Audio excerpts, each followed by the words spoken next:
আমাদের জাতীয় মসজিদের খতিব হযরত মাওলানা আব্দুল মালিক হাফিজাহুল্লাহ তাআলা এদেশের লক্ষ লক্ষ আলেমদের উস্তাদ, কোটি কোটি আলেমদের উস্তাদ।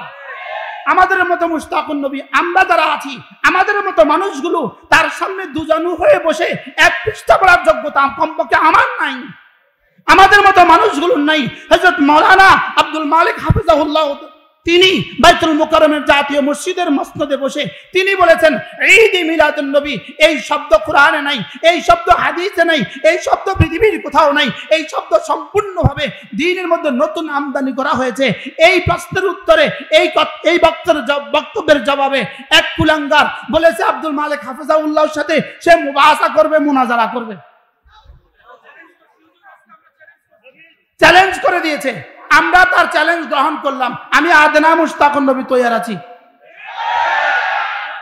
কি ভাই, কার সাথে চ্যালেঞ্জ ছুড়েছ?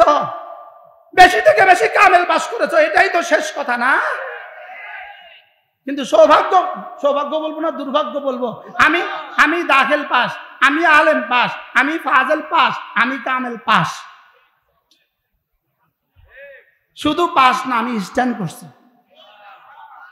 আমি কিন্তু সুন্নি হুজুর, 100% সুন্নি হুজুর।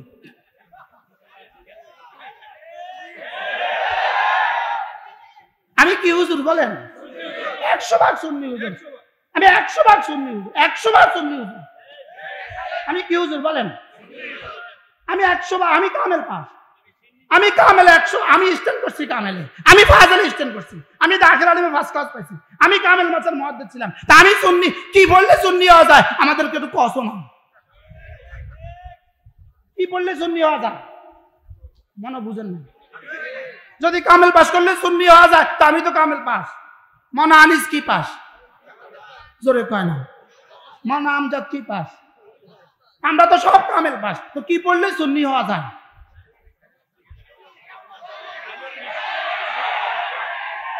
আওয়াজ দেন, কি বললে সুন্নি হওয়া যায়? কি হয়? তাহলে আমরাই প্রকৃত আহলে সুন্নাত ওয়াল জামাত, আমরাই প্রকৃত আহলে সুন্নাত ওয়াল জামাত।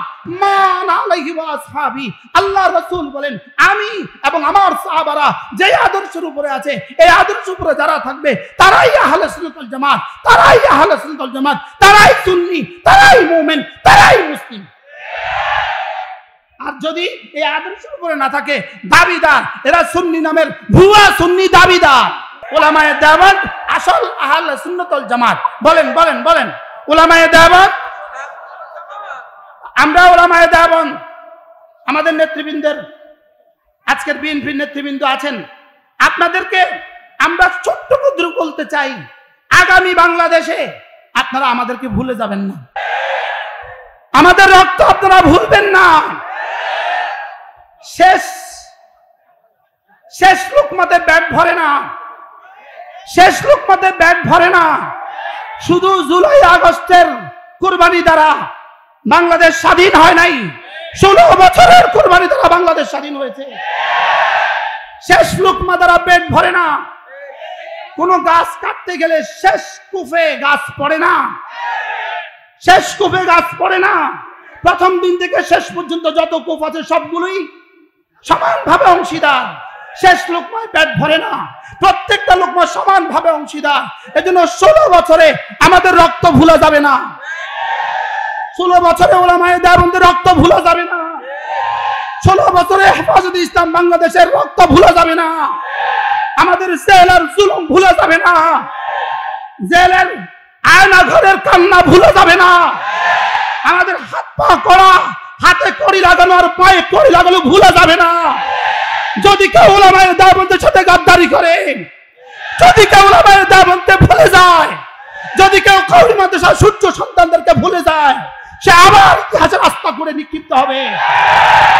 উলামাকে ভুলা যাবে না, এদেশের মসজিদগুলো ভুলা যাবে না, এদেশের মাদ্রাসা ভুলা যাবে না। আমরা যে জেলখানা ছিলাম, আয়না ঘরে ছিলাম, এক দিনের কান্না, আল্লাহর কসম খেয়ে বলি, ওই কান্নাগুলো জমা করে করে হাসিনাকে চিরতরে দেশ থেকে বিতাড়িত করেছে। আমাদের পিঠের আঘাত জমা করে করে হাসিনাকে দেশ থেকে বিতাড়িত করেছে। আমাদের রক্ত রক্তভূমি জমা করে করে হাসিনাকে দেশ থেকে বিতাড়িত করেছেন। ভোলা যাবে না মামুনুল হকদের কুরবানি ভুলা যাবে না, ওলামায়ে দেওবন্দের কুরবানি ভুলা যাবে না, শাপলা চত্বরের কুরবানি ভুলা যাবে না। শাপলা চত্বরের কুরবানিকে যদি কেউ ভুলে যায় সেজন্য ইতিহাসের সাথে গাদ্দারি করলো। এজন্য আপনাদেরকে বলি, কোরআনে কারীমের শপথ নিয়ে বলেন, উলামায়ে উম্মতের সাথে ছিলেন, উলামায়ে উম্মতের সাথেই আমরা থাকবো। বলেন ইনশাআল্লাহ, বলেন ইনশাআল্লাহ। আমরা উলামাদের সাথে ছিলাম, উলামাদের সাথেই থাকবো ইনশাআল্লাহ। রাসূল করিম সাল্লাল্লাহু তাআলা আলাইহি ওয়াসাল্লামকে আল্লাহ তাআলা যদি দুনিয়াতে না পাঠাতেন তাহলে আল্লাহ তাআলা জান্নাতুল ফেরদাউসও বানাতেন না। রাসূলকে দুনিয়াতে না পাঠালে আল্লাহ তাআলা জিবরিলকে বানাতেন না, জিবরিলকে বানাতেন না। রাসূলকে দুনিয়াতে না পাঠালে আল্লাহ তাআলা 7 আসমান বানাতেন না, 7 জমিন আল্লাহ তাআলা বানাতেন না। রাসূলকে দুনিয়াতে না পাঠালে আল্লাহ তাআলার উলুহিয়ত মুকাম্মল হতো না। রাসূলকে দুনিয়াতে না পাঠাইলে আল্লাহ তাআলার উলুহিয়ত মুকাম্মল হতো না, উলুহিয়তের মুজাহারা মুকাম্মল হতো না। এজন্য আল্লাহ তাআলা রাসূল করিম সাল্লাল্লাহু তাআলা আলাইহি ওয়াসাল্লামকে রবিউল আউয়াল মাসে দুনিয়াতে পাঠিয়েছেন। এজন্য আমরা খুশি না বেজার? রাসূল করিম সাল্লাল্লাহু তাআলা আলাইহি ওয়াসাল্লাম দুনিয়াতে তাশরীফ নিয়ে এসেছেন কোন মাসে? আরো জোরে বলেন, কোন মাসে? তাইলে বোঝা গেছে রবিউল আউয়াল আমাদের ইতিহাস থেকে বিস্তৃত হওয়ার সুযোগ নাই। রবিউল আউয়ালকে আমরা ভুলার কি নাই বলেন? সুযোগ নাই।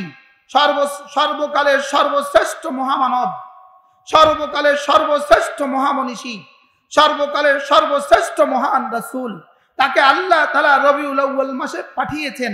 এজন্য রবিউল আউয়াল মাস অবশ্যই আমাদের কাছে সুন্দর মাস, অবশ্যই আমাদের কাছে প্রিয় মাস, অবশ্যই আমাদের কাছে ভালো মাস, অবশ্যই আমাদের কাছে দামি মাস। বলেন রবিউল আউয়াল দামি মাস না বেদামি মাস? বলেন কেন রবিউল আউয়াল দামি? বলেন নবীজি কি করেছেন? বলেন আগমন করেছেন। এই কথা যেমন সত্য, নবীজি দুনিয়াতে তাশরীফ নিয়ে এসেছেন রবিউল আউয়াল মাসে, এটা যেমন সত্য নবীজি দুনিয়া থেকে ওফাত পেয়েছেন রবিউল আউয়াল মাসে, এটাও সত্য। বুঝে থাকলে বলুন নবীজির জন্মের মাস কোনটা? এবার নবীজির ওফাতের মাস কোনটা? রবিউল আউয়াল নবীজির কি মাস? ওফাতের মাস। নবীজির ওফাতের মাস রবিউল আউয়াল, এটাও মনে রাখা দরকার। নবীজির জন্মের মাস রবিউল আউয়াল, এটাও মনে রাখা দরকার। এবার বলুন তো দেখি, জন্ম আর ওফাত যদি একসাথে জমা হয়, এবার কি জন্মের খুশি করবে না ওফাতের শোক পালন করবে? আওয়াজ দেন। জন্ম আর ওফাত, আপনার ছেলের জন্ম দিবস যেই তারিখে, আপনার বাবার মৃত্যু দিবস সেই তারিখে হইতে পারে না? পারে না? আমার মার মৃত্যু দিবস যেই তারিখে, আমার বিয়ে দিবস সেই তারিখে হইতে পারে না? পারে না? যদি শোক আর খুশি একসাথে জমা হয়, কোনটা প্রাধান্য পায়? বুঝে জবাব দেন। শোক আর খুশি একসাথে জমা, কোনটা প্রাধান্য? বিয়ে আর মৃত্যু একসাথে হয়, কোনটা প্রাধান্য? জন্ম আর ওফাত যদি একসাথে হয়, কোনটা প্রাধান্য? তাহলে রবিউল আউয়াল মাস কি শুধুই খুশির মাস না শোকেরও মাস? রবিউল আউয়াল খুশির মাস না শোকের মাস? খুশি আর শোক যদি একসাথে জমা হয়, কোনটা প্রাধান্য পায়? না বুঝে বলেন নাই তো, বুঝে বলেন, বুঝে বলেন কোনটা প্রাধান্য পায়? তাহলে রবিউল আউয়াল শোকের মাস না খুশির মাস? এবার শোকের মাসে যারা খুশি মানায়, শোকের মাসে যারা খুশি মানায়, আমার রাসূলের ওফাতের মাসে, আমার রাসূলের পরলোক গমনের মাসে, আমার রাসূলের দুনিয়া থেকে চলে যাওয়ার মাসে, আমার রাসূল সাহাবাদেরকে শোকের সাগরে ভাসিয়ে রাসূল মদিনায়ে তয়্যিবা থেকে রওজায়ে আথারে রূপোশ হয়েছেন, রওজায়ে আথারে চলে গিয়েছেন, রবিউল আউয়াল মাসেই চলে গিয়েছেন, 12 তারিখেই চলে গিয়েছেন। বুঝে থাকলে বলুন কত তারিখে চলে গিয়েছেন? 12 তারিখ। রবিউল আউয়ালের 12 তারিখ। এটা কি উম্মতের শোকের দিবস না উম্মতের খুশির দিবস? এই কথাটা কি উম্মতকে বুঝানো দরকার না দরকার না? এই কথাটা কি উম্মতের বুঝা আসা উচিত না উচিত না? তাহলে রবিউল আউয়াল মাস এটা খুশির মাস, পুরো মাস খুশির মাস। 12 তারিখ, বিশেষ করে 12 তারিখ, এটা কোনোভাবেই খুশির দিন নয়, এটা শুধুই সুখের দিন। 12 তারিখে নবীজির ওফাত, বলেন 12 তারিখে নবীজির কি? ছেলের মৃত্যু, জন্মতে মানুষ বেশি খুশি হয় না বাবার ওফাতে মানুষ বেশি খুশি হয়? বাবার ওফাতে খুশি হয়। বাবার ওফাতে মানুষ শোকাহত হয় না খুশি হয়? ছেলের জন্মে মানুষ কি হয়? তো নবীজির জন্মে আমরা খুশি না বেজার?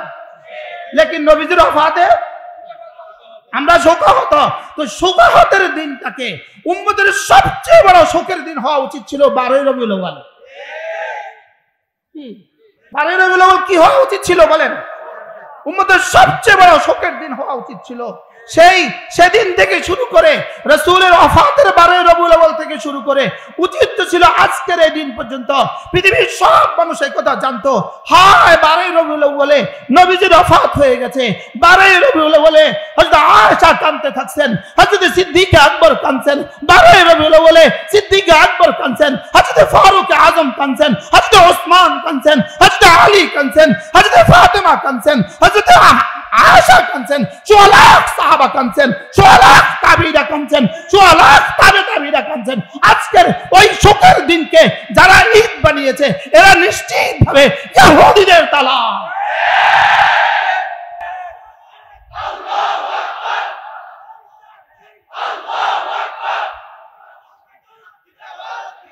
এটা কোনোভাবেই ইসলাম হইতে পারে না, কোনোভাবেই ইসলাম হইতে পারে না। আহলে সুন্নাত ওয়াল জামাত হওয়া তো দূরের কথা, ঈমান হইতে পারে না, ইসলাম হইতে পারে না। ইহুদিয়ত হইতে পারে, রাফিদিয়ত হইতে পারে, শিরিয়ত হইতে পারে, ইসলাম হইতে পারে না। এটা ইসলাম হইতে পারে না। বলেন এটা কি হইতে পারে না? বলেন ইসলাম হইতে, এটা ইসলাম হইতে পারে না। ইসলাম হয় কিভাবে? আমার নবীর ওফাত দিবসে নাচে কিভাবে? আমার নবীর ওফাত দিবসে লাইটিং করে কিভাবে? আমার নবীর ওফাত দিবসে সিন্নি ফাকায় কিভাবে? আমার নবীর ওফাত দিবসে মিছিল করে কিভাবে? ওফাত দিবসে মিছিল করে কিভাবে? ওফাত দিবসে লাইটিং করে কিভাবে? তাইলে বোঝা গেছে কোনোভাবেই এটা ইসলাম না। না না না, কোরআন এটা সমর্থন করে না, হাদিস এটা সমর্থন করে না, সিরাত এটা সমর্থন করে না, ফিকহের কিতাব এটা সমর্থন করে না, কোন বিবেকবান মানুষ এটা সমর্থন করতে পারে। রবিউল আউয়াল রাসূলের ওফাত দিবস। রাসূলের ওফাত কোন মাসে? আবার জোরে বলেন, রাসূলের ওফাত কোন মাসে? মূলত ওফাতের পরিবর্তে বেলাদতকে কেন প্রাধান্য দিল? ওফাতের পরিবর্তে জন্মকে কেন প্রাধান্য দিল? শোকের পরিবর্তে খুশিকে কেন প্রাধান্য দিল? শোক মানাবার পরিবর্তে খুশি মানানোকে কেন প্রাধান্য দিল?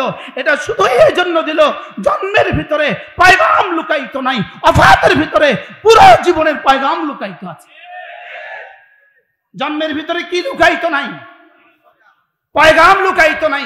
জন্মের ভিতরে বাণী লুকায়িত নাই, জন্মের ভিতরে জীবনী লুকায়িত নাই, জন্মের ভিতরে জীবনী লুকায়িত নাই, জন্মের ভিতরে রাসূলের জন্মের দিনের ভিতরে ঈমান লুকায়িত নাই, জন্মের ভিতরে নামাজ লুকায়িত নাই, জন্মের ভিতরে রোজা লুকায়িত নাই, জন্মের ভিতরে পর্দা নাই, জিহাদ নাই, তাজকিয়া নাই, দাওয়াত নাই, তাবলীগ নাই। ওফাতের ভিতরে সব আছে। বুঝে থাকলে বলুন তো দেখি ওফাতের ভিতরে কি কি আছে? আচ্ছা, রাসূলের জন্মদিনে কোরআন শরীফ কয় পারা নাজিল হয়েছিল? রাসূলের জন্মের দিনে কোরআন শরীফ কয় পারা ছিল? বুঝে বলেন, কয় পারা ছিল? আবু ভাই বুঝতেছেন? আমরা দেখি না ভাই, আর সামনে দেন। জন্মের দিনে কোরআন শরীফ কয় পারা ছিল? তাইলে এরা জন্ম কেন পালন করে? জন্ম পালন করতে গেলে কোরআন পড়া লাগে না, জন্ম পালন করতে কোরআন বুঝা লাগে না, জন্ম পালন করতে কোরআন মানা লাগে না, জন্ম পালন করতে ঈমান লাগে না, জন্ম পালন করতে নামাজ লাগে না, জন্ম পালন করতে রোজা লাগে না। কি ভাই, জন্মের ভিতরে জন্মের দিনে কোরআন শরীফ কয় পারা ছিল? রাসূলের জন্মের দিবসে কোরআন নাজিল হয়েছে। ওফাতের দিনে কোরআন শরীফ কয় পারা ছিল? ওফাতের দিনে কোরআন শরীফ কয় পারা ছিল? এবার জন্মের দিনে নামাজ, জন্মের দিনে নামাজ জন্মের দিনে রোজা, রাসূলের জন্মের দিনে হজ, রাসূলের জন্মের দিনে যাকাত, রাসূলের জন্মের দিনে জিহাদ, রাসূলের জন্মের দিনে পর্দা। কি ছিল? কিছুই ছিল না। জন্মের দিনের সাথে শুধু মিঠাইয়ের সম্পর্ক, জন্মের দিনের সাথে শুধুই সিন্নির সম্পর্ক, জন্মের দিনের সাথে শুধুই হালুয়ার সম্পর্ক। কি ভাই, জন্মের দিবসের সাথে কিসের সম্পর্ক? জন্মের দিবসের সাথে কি? গরু। জন্মের দিবসের সাথে কি? হালুয়া। বলেন কি হালুয়া? জন্মের দিবসের সাথে কি? তাহলে জন্ম দিবসের সাথে কেক কাটার সম্পর্ক, জন্ম দিবসের সাথে হালুয়ার সম্পর্ক, জন্ম দিবসের সাথে মিষ্টির সম্পর্ক, জন্ম দিবসের সাথে বিরিয়ানির সম্পর্ক, ওফাতের সাথে ঈমানের সম্পর্ক, নামাজের সম্পর্ক, রোজার সম্পর্ক, হজের সম্পর্ক, যাকাতের সম্পর্ক। পুরো 23 বছরের নবুয়তের দিনের প্রতিটা নবুয়তের 23 বছরের প্রতিটা রাত আমাদের জন্য শরীয়ত, প্রতিটা দিন আমাদের জন্য শরীয়ত, প্রতিটা সকালবেলা আমাদের জন্য শরীয়ত, প্রতিটা বিকেল বেলা আমাদের জন্য শরীয়ত। নবীজির ইশারা আমাদের জন্য শরীয়ত, নবীজির দেখা আমাদের জন্য শরীয়ত, নবীজির বলা আমাদের জন্য শরীয়ত, নবীজির চলা আমাদের জন্য শরীয়ত। এবার বুঝে থাকলে বলুন, ষড়যন্ত্র কোন দিকে নিয়ে যাচ্ছে আমাদেরকে? কোন দিকে নিয়ে যাচ্ছে? কোন দিকে? সিন্নির দিকে। কোন দিকে? বলেন কোন দিকে? কোন দিকে আমাদেরকে নিয়ে যাচ্ছে? হালুয়ার দিকে আমাদেরকে নিয়ে যাওয়া হচ্ছে, হালুয়ার দিকে আমাদেরকে নিয়ে যাওয়া হচ্ছে। আমাদের ধর্ম হালুয়ার ধর্ম নয়। আমাদের ধর্ম কিসের ধর্ম নয় বলেন? আচ্ছা, কমন সেন্সকে জিজ্ঞেস করেন, সাধারণ আকলকে জিজ্ঞেস করেন। বিয়ে বাড়িতে নাচে কারা? ওই মেয়ের বাবা, দাদা, দাদি, চাচা, চাচি নাচে না ওই বাড়ির বাচ্চারা নাচে? কারা নাচে? বিয়ে বাড়িতে রাস্তাঘাটে নাচে কারা?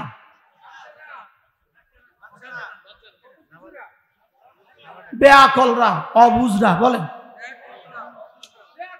বিয়ে বাড়িতে নাচে কারা? অবুঝ শিশুরা। বলেন কারা নাচে? বলেন বিয়ে বাড়িতে নাচে কারা? অবুঝ শিশুরা বিয়ে বাড়িতে নাচে। ওবার বাচ্চাকে জিজ্ঞেস করেন, 3 বছরের বাচ্চা খুব নাচে, নতুন জামা গায়ে দিয়া খুব নাচতেছে। ওকে জিজ্ঞেস করেন, তুমি আজকে এত খুশি কেন? বলে বিয়ে বিয়ে বিয়ে। ওকে জিজ্ঞেস করেন, হোয়াট মিন্স বিয়ে? বিয়ে কি? ও বলবে হালুয়া হালুয়া হালুয়া। ও কি বলবে বলেন? ও বলবে মিষ্টি। আজকে মিষ্টি পাকাচ্ছে, বিরিয়ানি রান্না করছে, গরু জবাই করছে, এজন্য আমি নাচছি। ও এত নাচছে কেন বলেন? হ্যাঁ বলো বলো বলো বলো। তাহলে এরাও নাচে কেন? হালুয়া হালুয়া হালুয়া। এরা কি অবুঝ না বুঝদার? আচ্ছা, এবার 30 বছরের চাচাও নাচে, মেয়ের 30 বছরের চাচাও নাচে। মানুষ কি বলে? তুই পাগল হইছ? মানুষ তাকে কি বলে? তুই নাচস কেন? 30 বছরের চাচারে জিগায় তুই নাচস কেন? বিয়া তুই পাগল হইছ? বিয়ের লগে নাচার কি সম্পর্ক? তাহলে আকলমান কেউ কি নাচতে পারে? আমি সচক্ষে দেখেছি। এবার আমার 12 রবিউল আউয়াল আমার মাহফিল ছিল বান্দরবন। এর অর্থ আমি কুমিল্লা থেকে চিটাগং যাওয়ার পথে কত যুদ্ধ সইছি এবার বুঝেন। কোথায় মাহফিল ছিল? আচ্ছা, জোহরের নামাজের আজান হয়ে গেছে। আমি যেহেতু মুসাফির, আমি 1:30টায় নামাজে ঢুকবো, 1:30টায়। তো আমার আশেপাশ দিয়া অনেক ট্রাক গেল নাচতে নাচতে। 11 টাওয়ারে আমি মসজিদে ঢুকলাম। 1:27 বা 28 মিনিটে আমি জোহরের নামাজের জন্য চিটাগংয়ের এক রাস্তায়, হাটাজারির পরে বান্দরবনের এক রাস্তায় রাউজান, আমি আসরের নামাজে জোহরে মসজিদে ঢুকলাম। আমি খেয়াল করলাম কত গাড়ি এলো আর গেল, একটা গাড়িও জোহরের জন্য আর থামলো না। এবার আপনি বলেন, এটা কি নামাজওয়ালা খুশি না হালুয়াওয়ালা খুশি? আকলওয়ালা খুশি না অবুঝ খুশি? জোহরের নামাজওয়ালা খুশি না জোহর ছাড়া খুশি? এবার বলেন, জোহর ছাড়া যে খুশি, আসর ছাড়া যে খুশি, এই খুশির ঠিকানা জান্নাত না জাহান্নাম? আর কোন যুক্তি দিলে আপনি বুঝবেন বিষয়টা? এরা মসজিদের পাশ দিয়া ডুকডুকি বাজাতে বাজাতে চলে গেল, একজনও মসজিদে ঢুকলো না। আমি ছায়াই থাকলাম, দেখি একটা আশিকে রাসূলের গাড়ি মসজিদে ঢুকে কিনা। বুঝেন নাই কথা মনে হয়। এরপরে যেতে যেতে এবার আসর হয়ে গেল, আসরও আবার রাস্তায় পড়লাম, লেকিন কোনো আশিকে রাসূলের গাড়ি মসজিদে ঢুকতে দেখলাম না। তাহলে আপনি কি বলেন, বিয়ে বাড়িতে 6 বছরের বাচ্চা মসজিদে যায় না নাচে?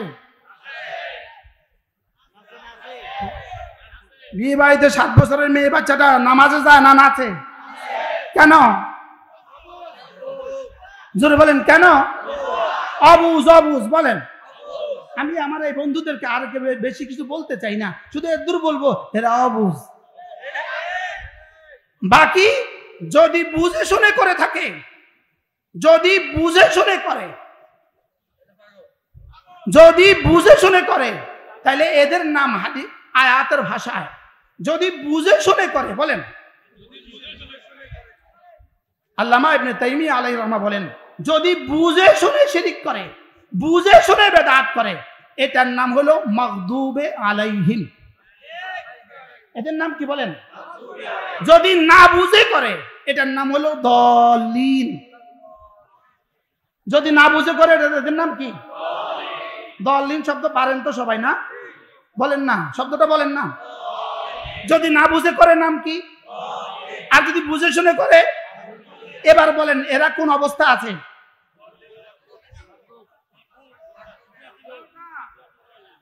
এদের নেতারা মাগদুবে আলাইহিম।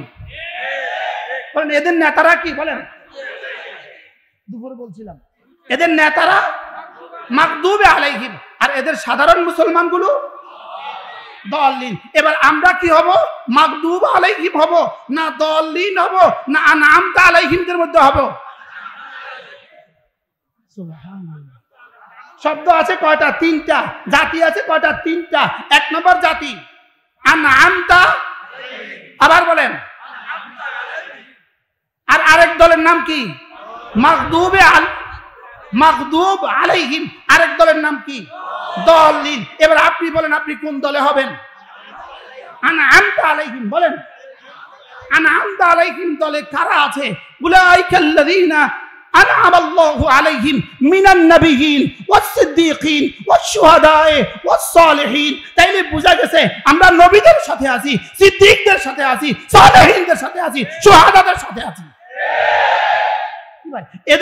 এদের নাম কি? তো প্রতিদিন দরখাস্ত কি করছিলাম? আল্লাহ আমাকে মাগদুবে আলাইহিম বানাবেন না। আর কি বানাবেন না? দলিন বানাবেন না। আল্লাহ দলিন বানাবেন না, আল্লাহ মাগদুব বানাবেন না। আমাকে আনআমতা আলাইহিম, যাদের উপরে নিয়ামত দিয়েছেন তাদের রাস্তা আমাকে দেখান। কাদেরকে নিয়ামত দিয়েছেন? নবীদেরকে নিয়ামত দিয়েছেন, সিদ্দীকদেরকে নিয়ামত দিয়েছেন, শুহাদাদেরকে নিয়ামত দিয়েছেন, সালেহিনদেরকে নিয়ামত দিয়েছেন। তাহলে আমরা আহলে সুন্নাত ওয়াল জামাত আনআমতা আলাইহিমের অন্তর্ভুক্ত। আর এরা মাগদুব আর কি? দলিন।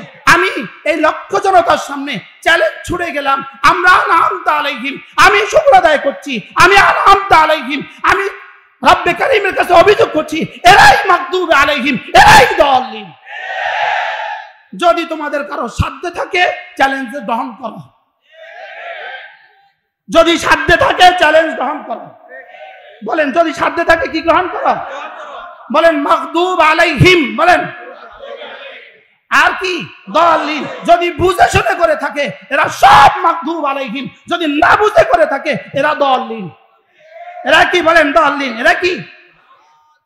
বান্দরবনে যাওয়ার পরে 12ই রবিউল আউয়াল আমার আগে একজন বয়ান করেছে, মাগরিব থেকে এশা। উনি সুন্নি জামাতের বড় নেতা, সর্বোচ্চ মানুষ ছিল 10 জন বাচ্চা।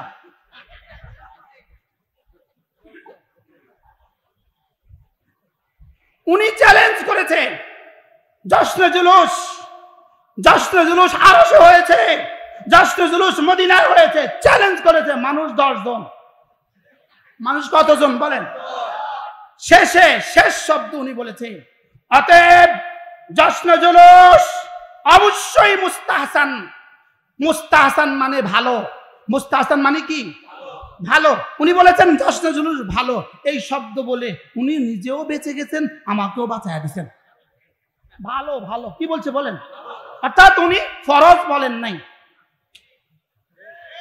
ওয়াজিবও বলেন নাই। বলেন না, বলেন ফরজ, ওয়াজিব, সুন্নাতে মুআক্কাদা, মুস্তাহাব বলেন নাই, বলেছেন মুস্তাহসান, এটা ভালো। এটা কি? যেই ভালো কাজটা করার জন্য নামাজ পড়া হয় না, ওই ভালো কাজটা কত ভালো। এবার তো বুঝাইতে পারলাম না মনে হয়। উনি এটাকে কি বলেন নাই? বলেন এরাও ফরজ বলে না। বলেন কি বলে না? বলেন এরাও ওয়াজিব বলে না, এরাও সুন্নত বলে না। এবার বলুন তো দেখি, যেই কাজটা ফরজও নয়, যেই কাজটা ওয়াজিবও নয়, যেই কাজটা সুন্নতও নয়, এদের পরিভাষায় ওই কাজটার জন্য হত্যা করা যায় কিভাবে? এবার কি বুঝে আসছে কিছু? আচ্ছা, যেই কাজটা ফরজ, ওয়াজিব, সুন্নত নয়, এই কাজটা না করলে গুনাহ হবে? বুঝেন নাই? তার পরিভাষা এটা কি ফরজ, ওয়াজিব, সুন্নত? এটা কি? যেমন কই মাছ খাওয়া ভালো, যেমন কি? আচ্ছা, কই মাছ না খাইলে কি হয়? আচ্ছা, কই মাছ কেউ না খাইলে তারে পিটাইতে হয়। হ্যাঁ, তাহলে এটা কি ভালো না ফরজ না ওয়াজিব না সুন্নাতে মুআক্কাদা? যদি মনে করি ভালো, বলেন যদি মনে করি কি, তাহলে ভালোর জন্য কোন ভালো কাজটার জন্য ফরজ ছাড়তে হয়? আমি বুঝাইতে পারছি না তো মনে হয়। আপনি কোনো ভালো কাজের জন্য কি নামাজ ছাড়ার সুযোগ আছে? কোনো ভালো কাজের জন্য কি পর্দা ছাড়ার সুযোগ আছে? কোনো ভালো কাজের জন্য কি মারামারি করার সুযোগ আছে? শুধু কোনো ভালো কাজের জন্য কি যুদ্ধ করার সুযোগ আছে? তাহলে হাটাদারিতে 12 রবিউল বলে 3 জন মানুষ মারা গেল কেন?